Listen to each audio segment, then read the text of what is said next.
Meus irmãos, vamos lá. Como o mês é o mês da oração, olha, presta atenção. Essa fase que nós estamos passando, que nós estamos, o nosso ano profético e apostólico é o ano das estações. E nós acabamos de entrar agora no inverno, né? E esse mês de julho nós vamos falar os domingos inteiros sobre oração. O bispo Antônio já ministrou no domingo também sobre uma vida de oração, mas vamos falar sobre esse tema extremamente importante. Então domingo que vem, no outro domingo, até finalizar o mês de julho. No mês de agosto nós vamos falar sobre vida e prática de jejum, e nós vamos começar do dia 1º de agosto ao dia 21 de agosto, vai ter nesta igreja o jejum de Daniel. 21 dias de oração, 21 dias de jejum, comendo somente verdura, legumes e frutas. Vamos tirar café, vamos tirar, sabe, tudo isso, pão.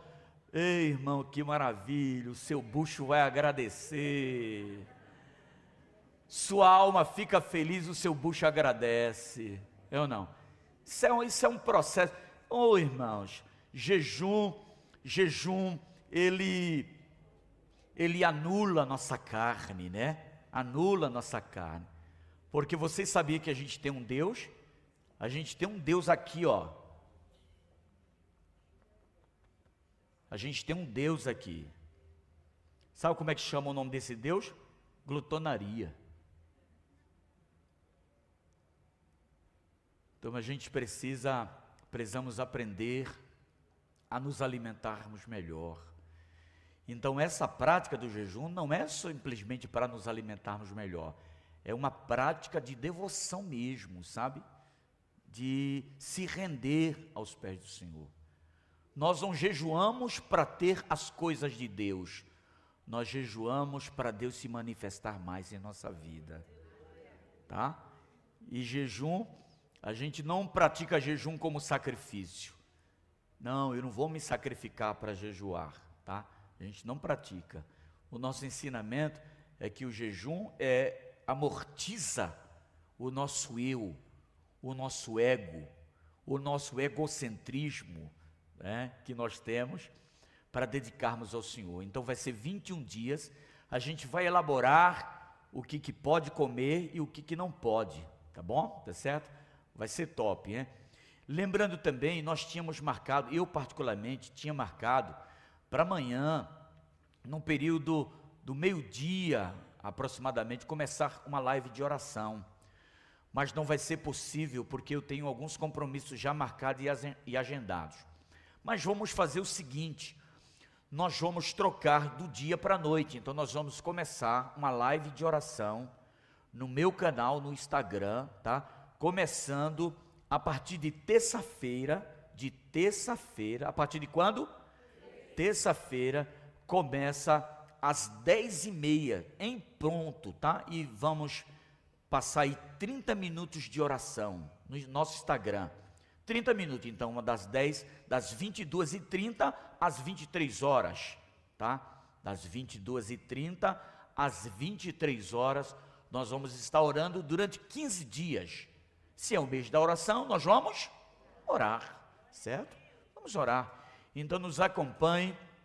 A gente mudou a estratégia, ia começar amanhã, vamos começar na terça-feira, às 22h30, para a glória do nome santo de Jesus. Vamos lá, vamos orar, que nós precisamos orar, afinal de contas nós vamos falar sobre vida e prática de oração. E o texto base que eu quero repartir com vocês está escrito em Mateus capítulo de número 6, a famosa a oração de quê? Do Pai Nosso. Mateus capítulo 6, versículo de número 15, por favor, gente, coloca aí, Will, é o Will que está aí, né?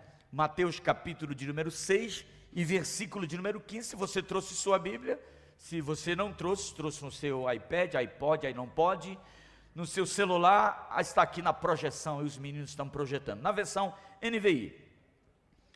Mas se não perdoarem uns aos outros, o Pai Celestial não perdoará as vossas ou as transgressões de vocês. Quando jejuarem, não mostrem uma aparência triste como os hipócritas, pois eles mudam a aparência do rosto, a fim de que outros vejam que eles estão jejuando. Em verdade lhes digo que eles já receberam sua plena recompensa. Qual é a recompensa?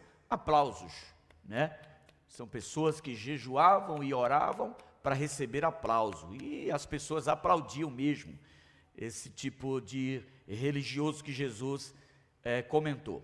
No entanto, quando você jejuar, unja a cabeça e lave o rosto, para que não pareça que os outros que você está jejuando, mas apenas a seu pai que vê em secreto. E seu pai que vê em secreto recompensará. Não acumulem para vocês tesouros na terra, onde traçam e ferrugem, destrói, onde os ladrões roubam e furtam. Mas acumulem para vocês tesouro nos céus, onde a traça e a ferrugem não destrói, e onde os ladrões não roubam e nem furtam. Amém. Obrigado, Jesus, tua graça é suficiente em nossas vidas. Obrigado por tudo, pelo tempo e a oportunidade de poder te servir. Eu quero te pedir, Senhor, que o Senhor me use mais uma vez como um profeta, Senhor, desta casa e desta geração, com muita humildade, para que o teu nome seja glorificado e que o teu santo evangelho seja propagado nesta oportunidade, no nome santo de Jesus. Amém e graças a Deus. Bem, então vamos lá, meus amados. Vamos entender um pouco a dinâmica da oração. Então, a oração, ela é um ato religioso em si. Eu quero abordar esse termo religioso como geral, né? Então, o budismo tem os seus mantras, as suas orações dentro do budismo. Quem vai na filosofia oriental do Seishonoye também tem a sua oração também. Quem frequenta a Igreja Messiânica Mundial também tem a oração que eles chamam de Jorei, né? Que é a imposição. Eles dizem que a ideia da imposição de mãos sobre alguém transfere a energia que você tem em favor do outro. Olhando na ótica Bíblia, faz sentido, né? Por que faz sentido? Porque as mãos é onde que tem o nosso DNA, os dedos, né? As nossas digitais, melhor dizendo. Os nossos dedos é onde que estão as nossas digitais, e ninguém tem a digital igual, todo mundo tem uma digital diferente. E não somente dentro do cristianismo, mas no contexto religioso, as mãos sempre foi sinal de transferência de alguma coisa. Por isso que é muito importante você não colocar as mãos sobre a tutela, colocar as mãos sobre a cabeça de qualquer pessoa, e nem se permitir que você coloque sua cabeça embaixo das mãos de qualquer um. Porque se as mãos têm essa autoridade de transferir aquilo que a pessoa está carregando em sua essência, de repente a pessoa está com o coração todo atrapalhado ali, e querendo colocar as mãos sobre sua cabeça, e ao invés de você melhorar, você sai mais atrapalhado ainda. Porque infelizmente, tanto no contexto da oração como imposição de mãos, mas também no contexto negativo também, isso tem uma influência muito grande também. Então a oração não é uma prática absoluta do cristianismo. No judaísmo, o judaísmo não não tem a prática da oração em si. O judaísmo tem a prática da reza, né? Como dentro do catolicismo, em determinado momento no período da missa, o padre tanto fala em reza, como fala também em oração, porque existe distinção nas duas coisas. A reza, ela vem dentro de um termo, a sua palavra etimológica, ou dentro da etimologia, a reza tem um significado de recitare, que é uma ideia de recitar. É alguém que repete algo que está lendo, né? E esse contexto não é um contexto errado. Não é um contexto errado. Por que não é um contexto errado? Porque até hoje os judeus, eles fazem a prática das orações, que eles chamam as orações obrigatórias, né, como recitar.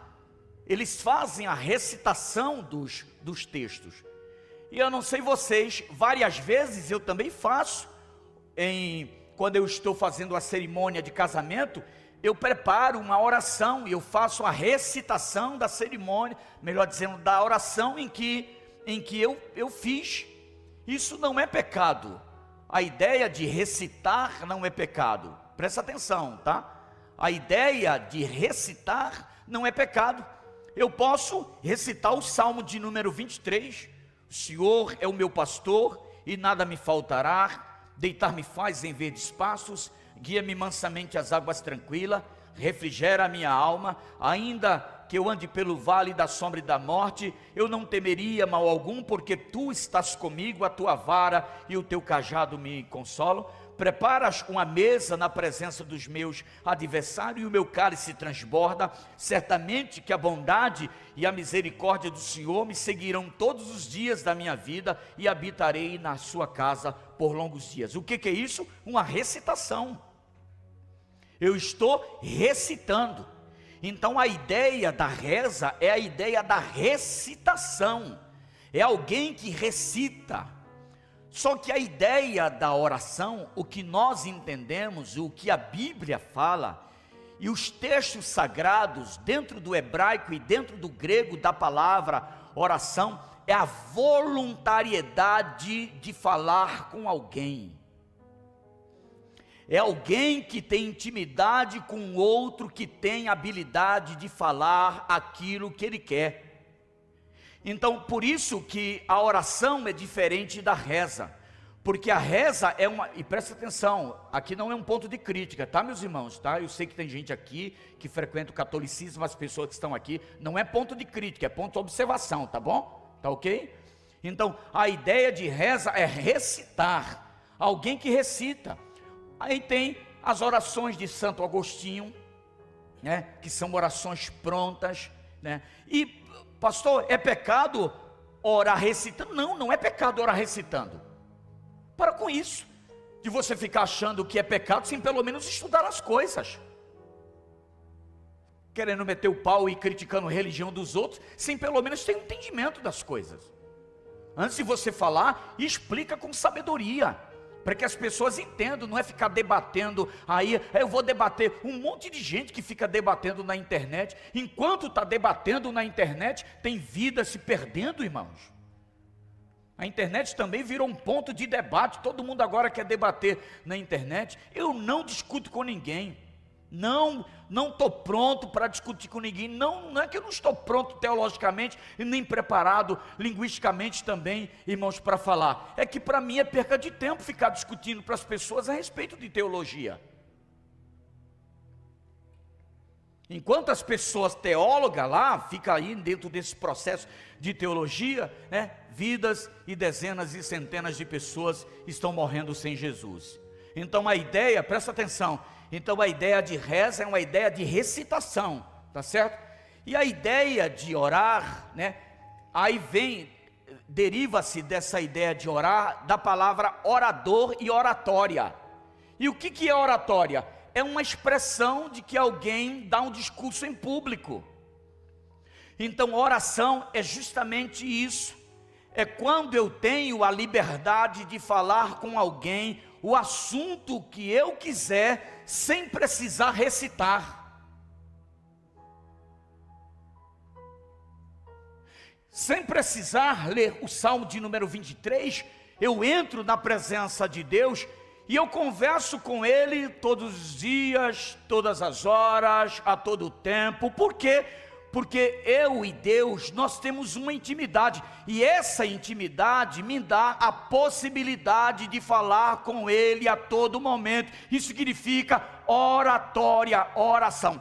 E outra coisa, a ideia que muitas vezes nós falamos de que oração é orar e ação não tem nada a ver.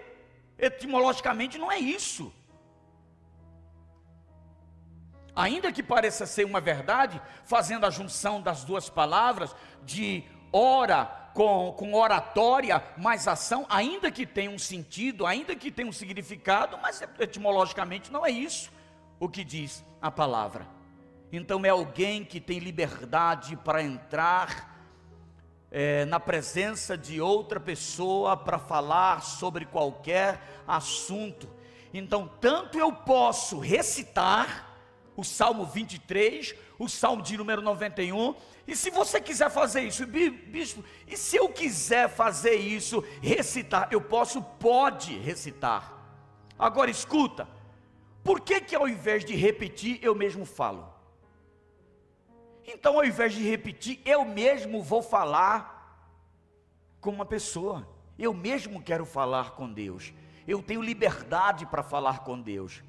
Durante muito tempo, ficou essa guerra entre reza e orar, reza e orar, reza e orar. Irmãos, ninguém está dizendo se o correto é rezar ou orar. O que está dizendo, o que nós estamos definindo aqui são as palavras, que rezar significa recitar, e que não há pecado nenhum em recitar, mas a oração é a verbalização. Eu entendo assim, que a verbalização da alma é quando nós entendemos, querido, quem nós somos, as debilidades e as deficiências da nossa vida, e entendemos quem Deus é, e começamos a glorificar e exaltar o nome dEle, por tudo que Ele tem feito em favor de nossas vidas. Olha, é bem melhor eu falar com Gleison aqui, do que eu escrever uma carta para Cris, que é a esposa dele, para ele ler para o Gleison. Por quê? Porque eu tenho intimidade com ele. Se eu tenho intimidade com ele, eu não preciso, querido, escrever uma carta para Cris, que é a esposa, para que ele fale. Então eu mesmo tenho essa intimidade, eu vou lá, e dentro dessa necessidade que eu tenho de falar com ele, eu falo tudo o que precisa ser dito. Quantos estão me entendendo? Vocês entenderam agora a diferença entre orar e rezar? Amém? Então, pelo amor de Deus, tá? Quando vê alguém, eu rezo, misericórdia, cruz credo, Jesus ama. Pelo amor de Deus, irmão. Pelo amor de Deus. Sabedoria, gente. Sabedoria, povo de Deus. Mas vamos lá, queria só trazer isso como ensino para vocês. Mas eu quero rapidamente falar também aqui sobre 10 níveis que nós encontramos na oração do Pai Nosso. 10 níveis, 10 mergulhos que nós encontramos na oração do Pai Nosso. O primeiro, queridos, mergulho que nós encontramos na oração do Pai Nosso é que Jesus faz esta oração e ele diz que o Pai é nosso. De quem é o Pai? De quem é o Pai? De quem é o Pai? É do católico? É do crente? É do espírita? O Pai é de quem? De quem é nosso. O Pai é de todos. Repita comigo: o Pai é de todos. Diga: o Pai é de todos. Diga: o Pai é de todos. Diga: porém, a diferença é que tem filho que obedece e outro não.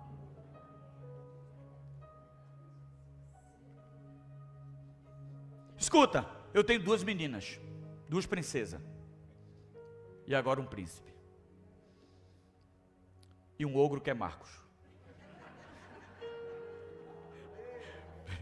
Brincadeira, Marcos. Vocês entenderam, gente? Escute, o Pai pode ser de todos, de quem Ele quiser. O Pai é de todos. A diferença não está no Pai. A diferença está no reconhecimento do filho. Se o filho obedece ou não. Se uma de minhas filhas me desobedecer, eu deixo de ser pai? Não, vamos lá. Olha para mim, querido, vamos lá. Aqui comigo, aqui. Escuta, se uma de minhas filhas me desobedecer, eu deixo de ser pai? Porque uma vez pai, então o pai é nosso. O pai é seu. Deus é seu pai. Olha para o irmão, pega esse dedão que às vezes você quer apontar para os outros, diga assim: irmão, Deus é seu pai. Diga, e ninguém pode dizer ao contrário. Diga, ninguém pode dizer ao contrário. Diga, Ele é seu pai, Ele é meu pai, Ele é pai nosso.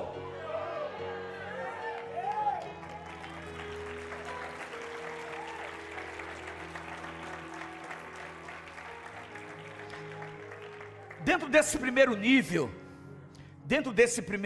que o pai é nosso, por que o pai é nosso? Porque a função do pai foi redimir. Repita comigo, redimir. Mais uma vez, redimir. Porque a função de todo pai é redimir. Repita comigo, porque a função de todo pai é redimir. Sabe o que significa redimir? Você não sabe o que significa redimir, não? Presta atenção, o que é redimir? Eu tenho duas filhas, Lohama e Ruth. O que é remissão? Meus irmãos, se elas cometerem qualquer falha, se elas cometerem qualquer delito, se elas em determinado momento da vida acontecer algum desagravo, eu vou abandonar? O que eu vou fazer? Acolher e ajudar. Isso significa redimir. O que o pai fez? Nos redimiu. O primeiro nível que nós encontramos na oração do Pai Nosso é que Deus, o Pai sempre nos redimiu. Uma remissão de quê? De todos os pecados. Diga todos. Todos os pecados. Ele nos redimiu de todos os pecados. Segundo nível que nós encontramos na oração do Pai Nosso. Jesus disse: Pai Nosso, que estás no céu. Onde que o Pai está? Onde que o Pai está? Isso significa um nível de autoridade. É um nível de autoridade. O Pai que redimiu é o Pai que tem autoridade para redimir seus filhos, para acompanhar seus filhos, para salvar seus filhos, para estar com seus filhos em meio às dores, às tristezas, os momentos adversos, em qualquer situação de nossa vida. O Pai tem toda a autoridade para estar com seus filhos. Você nunca vai estar sozinho. Nós nunca vamos estar sozinhos. Eu nunca vou estar sozinho. Por quê? Porque eu tenho uma autoridade. Aleluia.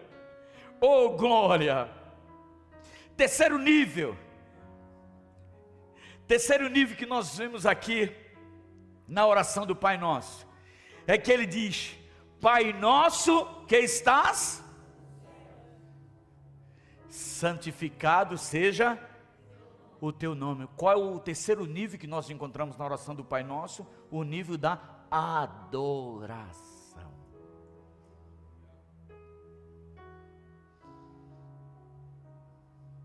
Se acontecer, Ele é quem? E se não acontecer? Se a enfermidade permanecer, Ele é quem? E se não permanecer? Se você perder o seu trabalho, Ele é quem? E se não perder? Se você tiver dinheiro, Ele é quem?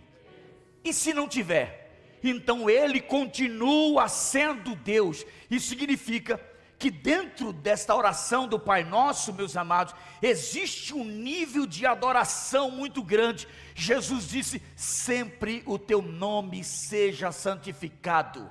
que o teu nome seja honrado, que o teu nome seja magnificado, que o teu nome seja acima de todas as coisas, porque nós não te adoramos por circunstância, nós não te adoramos por momentos que acontecem em nossa vida, nós não te adoramos por momentos que acontecem bons ou ruins, nós te adoramos acima de qualquer circunstância.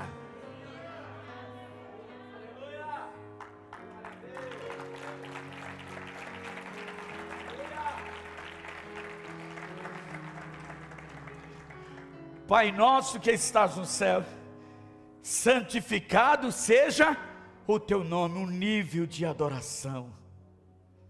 Quando as lutas vierem, adore.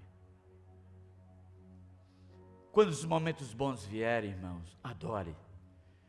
Meu bispo, me disseram em minha igreja que assim que eu me tornasse crente, eu ia vencer todas as lutas da minha vida. Me disseram que eu ia ganhar muito dinheiro, e me prometeram até uma Ferrari. Glória a Deus, depois divide comigo.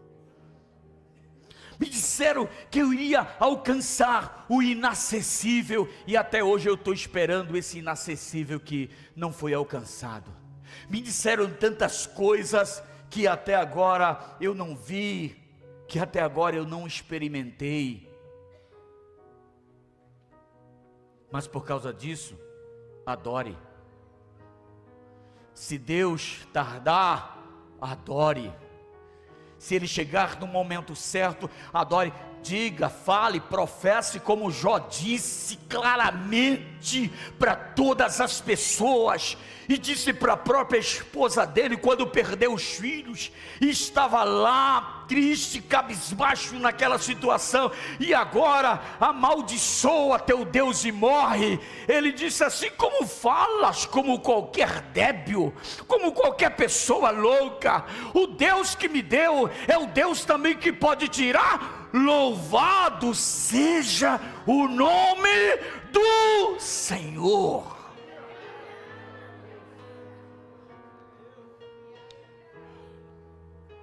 Aleluia.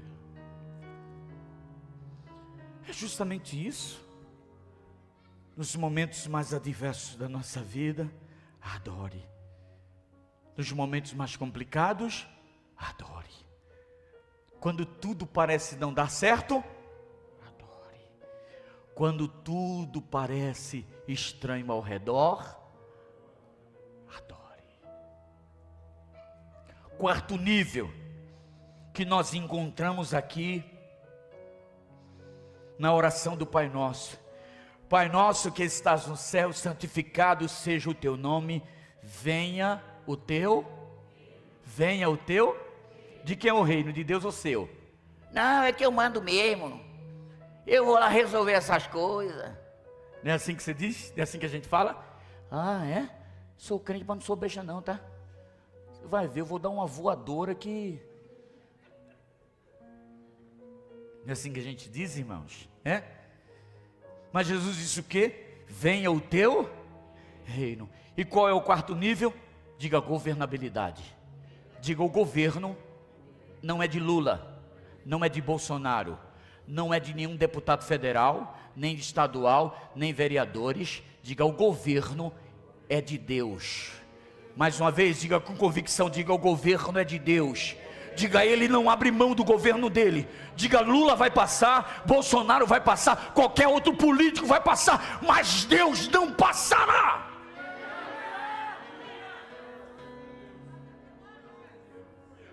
Porque o governo é, quem é que manda? Quem é que dá a ordem? Quem é que diz? É Ele.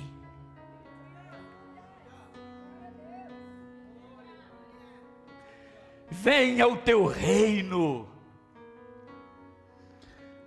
Venha o teu reino. Escuta, enquanto a igreja está querendo ir, Jesus está dizendo o quê? Enquanto a gente está dizendo, Maranata, vem Jesus, eu estou todo atribulado, arrebata logo a igreja, eu não estou aguentando mais, a igreja está sendo perseguida, é tanta coisa que está acontecendo, vem Jesus. E eu acredito que nós devemos orar por Maranata, vem Jesus, mas Jesus não orou por Maranata, Jesus disse, venha o teu reino. Escuta, essa junção de vir o teu reino é apostólico. Sabe por que é apostólico? Presta atenção, olha aqui para mim. Presta atenção. O termo apóstolo não significa um termo religioso em si. Sabe Alexandre o Grande? Alexandre o Grande já vinha com a ideia de um governo apostólico. Sabe o que era um governo apostólico para Alexandre o Grande? O que devastou o mundo praticamente aí, com o seu reinado. Ele foi, irmãos, top das galáxias. Venceu todas as batalhas, todos os reinos. Mas qual era a cultura de Alexandre? Era apostólico. E qual é a cultura apostólica? Era que o reino dele fosse implantado no lugar onde que eles estavam. Então, em todos os lugares que Alexandre o Grande vencia as batalhas, ele implantava o governo apostólico. E qual era o governo, a função do governo apostólico? Trazer, presta atenção, trazer da Grécia, a cultura da Grécia para aquele lugar. Significa, quando Jesus está dizendo, venha o teu reino, não são somente as manifestações sobrenaturais, é a nossa vida, o nosso testemunho, o que Deus tem feito em nossa vida, meus irmãos. O que Jesus está dizendo é que o reino dele, a cultura do céu, a manifestação do céu, a graça do céu, o mover do céu, o mover do Espírito, a capacidade dele seja implantado em nossa vida, para que em todos os lugares onde que nós estivermos, a cultura do reino seja implantado naquele lugar. Sabe o que acontece?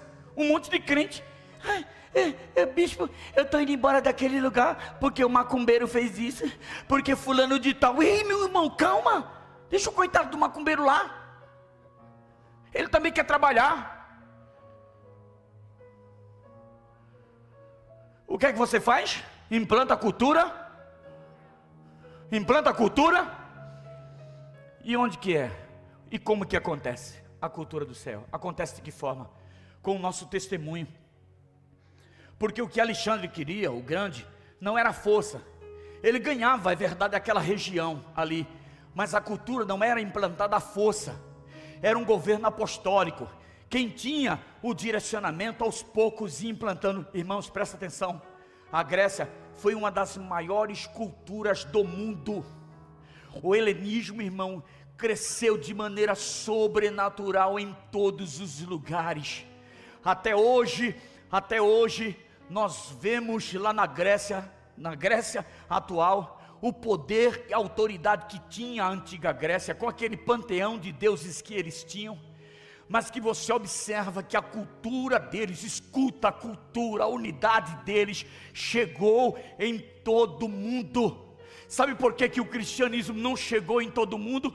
Porque cada denominação quer implantar a sua cultura, não é a cultura do reino. A Assembleia de Deus quer implantar a cultura dela, a Igreja Bíblica Ágape quer implantar a cultura dela, a Presbiteriana quer implantar a cultura deles. Irmãos, se todas as denominações implantassem a cultura dos céus, a manifestação dos céus, a graça dos céus, o mundo já teria sido evangelizado faz tempo.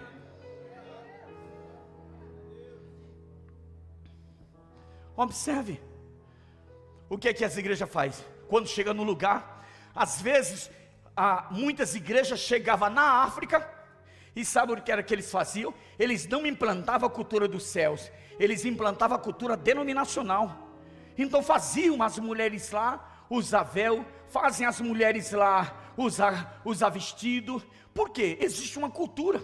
A única cultura que precisamos bater de frente quando é a cultura demoníaca, quando é uma cultura que contradiz a palavra de Deus. Essa sim, a gente tem a habilidade de dizer não, mas a gente precisa atrelar. Nós precisamos entender que se nós, como um crente em Cristo Jesus, escuta, não é cultura, jeito e forma de se vestir, de andar, de dizer, mas é a cultura do Cristo ressurreto, como Jesus fez, como Jesus andou, como Jesus falou, o que ele disse. Se nós implantássemos a cultura do reino nessa terra, já teríamos com certeza absoluta evangelizado o mundo.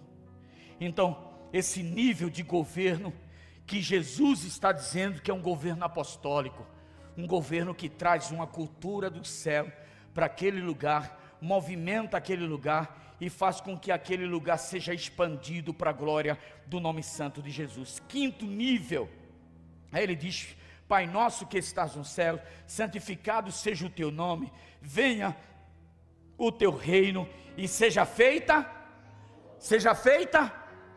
Esse é mais difícil.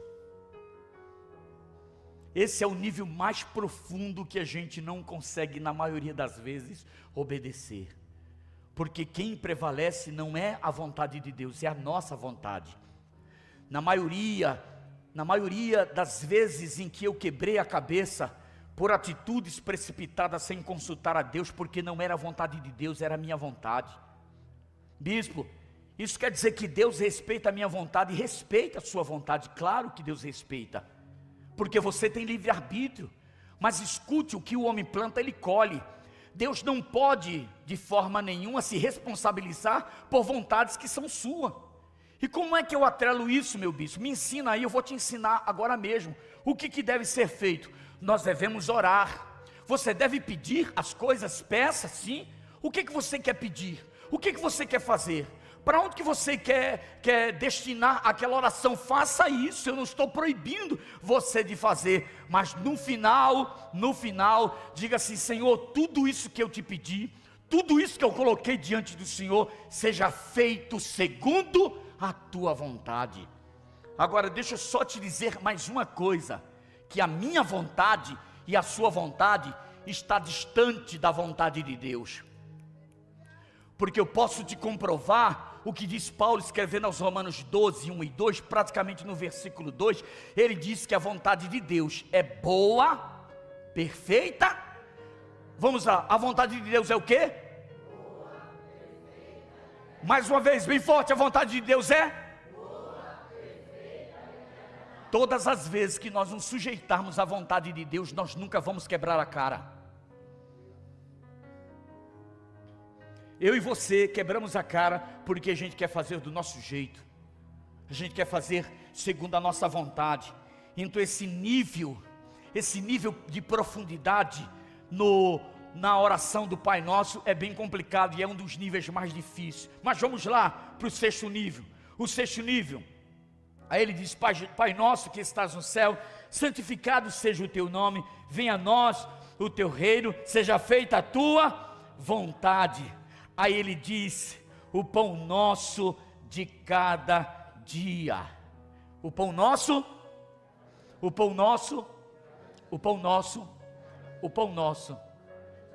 Por quê? Porque Deus, por sua bondade, Ele é o Deus de provisão. Provisão não é te dar riqueza. Provisão não é te dar muito dinheiro. Porque vai saber o que você vai fazer lá com muito dinheiro? Porque com pouco dinheiro que você tem, você faz tanta besteira? Sim ou não? O pouco dinheiro que a gente tem, a gente gasta tudo. Então o que Deus quer ser? Escuta, Deus não é mesquinho não, tá? O que Ele quer ser? Ele quer ser provedor. Ele quer dizer para a gente e quer prover para a gente aquilo que nós precisamos. Mais uma vez, aquilo que nós precisamos. Talvez você não precise de riqueza. Talvez você olhe e diz assim: não, em uma conversa aqui, veio aqui na frente e disse: bispo, sabe o que mais? Eu gostaria, no final do ano, sabe aquela Mega Sena, eu vou jogar, o senhor ora por mim? Ô irmão, misericórdia, irmão. Ô irmão, a Mega Sena está acumulada. Aí você passa na frente da lotérica assim.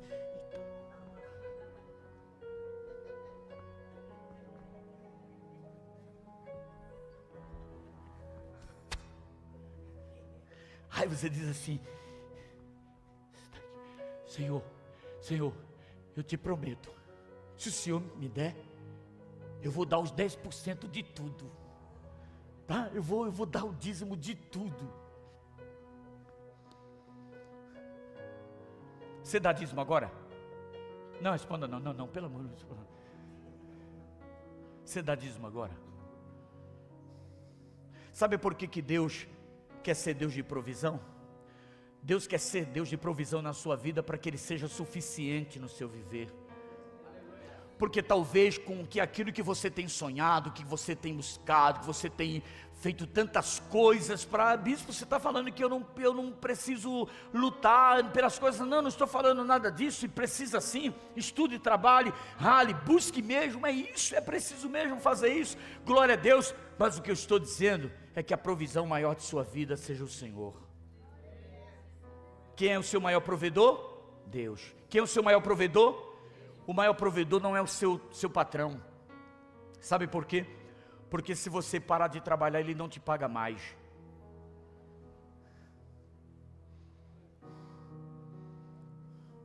Deus, ele quer prover em todo o tempo da sua vida, em todas as circunstâncias de sua vida. Eu só te garanto uma coisa, que você não vai passar privação nenhuma, porque ele é provedor de sua vida. Amém? Ele é provedor ele é provedor. Sétimo, o pão nosso de cada dia nos dai hoje. Esse aí, perdoa-nos como temos perdoado os nossos devedores. Nível da oração do Pai Nosso. Oitavo nível da oração do Pai Nosso. Perdoa-nos, porque nós também perdoamos os nossos devedores. Irmãos,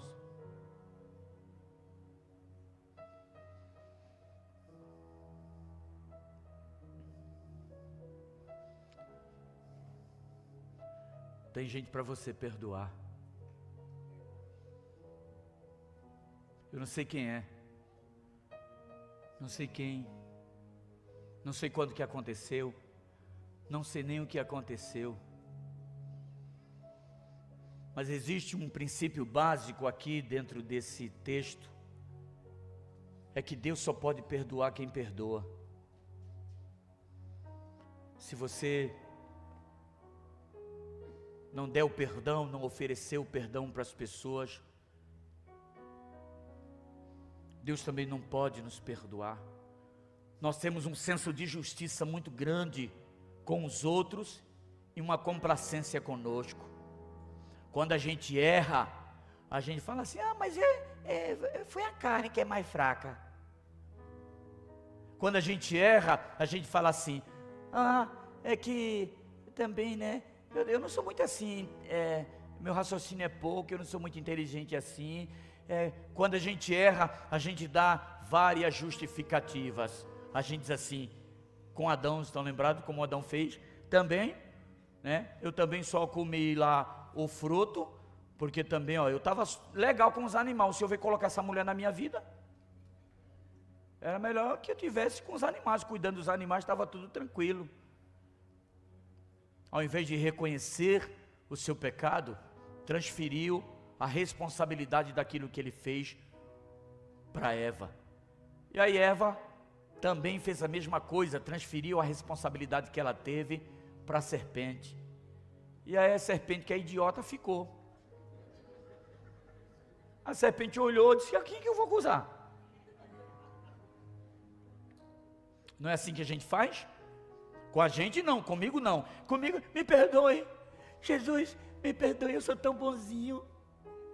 Aí a gente faz até uma cara do gato do Shrek lá.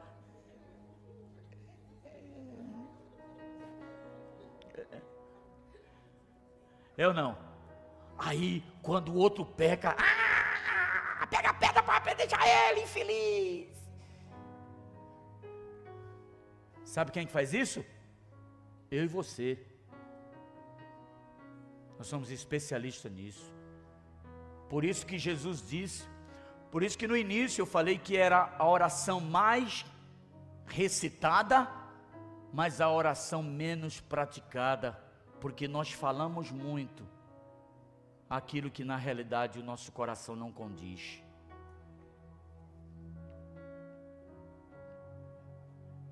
Nível de proteção: livrai-nos de todo o mal, ou livrai-nos de toda a tentação, porque é isso que o Senhor quer fazer. Presta atenção, a ideia de livrar da tentação não significa que Deus vai nos arrancar do momento ruim que a gente está vivendo. A ideia de nos livrar da tentação é fazer com que passemos os momentos adversos da nossa vida com hombridade e com dignidade, dizendo: eu sei que as coisas estão difíceis, eu sei que as coisas não estão fáceis, mas eu sei que o meu Redentor vive, e por fim, ele se levantará. Você pode dar um aplauso ao Senhor pela vida dele? Mais forte.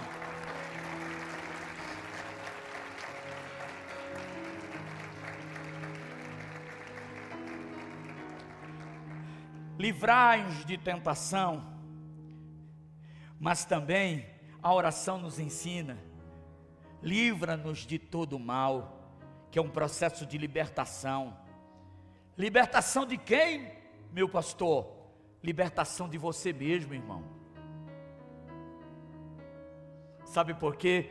Porque às vezes, Cris, a gente está tentando tirar o demônio da gente, e o demônio está lá, não quer nem saber da gente. Quantas vezes nós estamos orando, estamos em oração ofegante, né? Orando ali, para que o inimigo saia, para que o inimigo vá embora, e às vezes a gente mesmo, nós mesmos, precisamos de algumas libertações de nossa vida, libertações de coisas que nós chamamos de pequenas, libertação de coisas que nós achamos que é insignificante. Uma coisinha aqui, outra coisinha ali, uma coisinha aqui, outra coisinha acolá, e vamos colocando dentro de um montante, e quando a gente menos espera, nós estamos aprisionados espiritualmente. E para a gente fechar, o 10º nível de segurança: porque teu é o reino, o poder e a glória para todo sempre. Porque teu é o reino, o poder e a glória. Porque teu, mais uma vez, porque dele, você pode dizer mais forte, vamos lá, porque dele, o poder, de quem? De quem? De homem, de pastor, de bispo, de apóstolo, de apostila? Não. De quem? Da IBA, da Assembleia, da Presbiteriana, de quem é o poder? De quem é o poder? De quem é a glória? De quem é o poder? De quem é a glória? De quem é o poder? De quem é a glória? É para Ele, é para a glória dEle, é para a manifestação dEle. Tudo é para Ele.